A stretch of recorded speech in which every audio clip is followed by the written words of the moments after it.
I am the Tofu Golem. Please enjoy the video. You begin by preparing both devices so pairing completes smoothly. Make sure the watch has at least half charge and sits close to your iPhone. Bluetooth and Wi-Fi must be enabled because pairing uses both radios.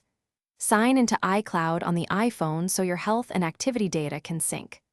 Once done, open the watch app and tap Start Pairing. You'll see an animation on the watch. Follow the on-screen camera method or choose Manual Setup if the camera method fails. After initiating pairing, point the iPhone camera at the animated pattern on the watch until the app confirms a match.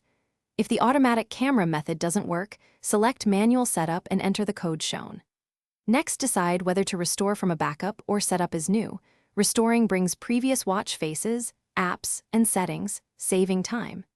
Make sure you sign back into your Apple ID in the watch app so Apple Pay, iCloud syncing, and activation lock are configured properly before proceeding. Finish by choosing your preferences, wrist side, passcode, and app layout, then allow time for apps and health data to sync. This can take several minutes. Make sure both devices stay near each other and connected to power if the sync is slow. This prevents interruptions.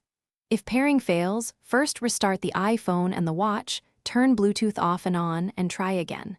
As a last resort, erase the watch, settings general reset, and attempt the pairing fresh to clear activation problems. Thanks for watching. Consider subscribing if we helped you today.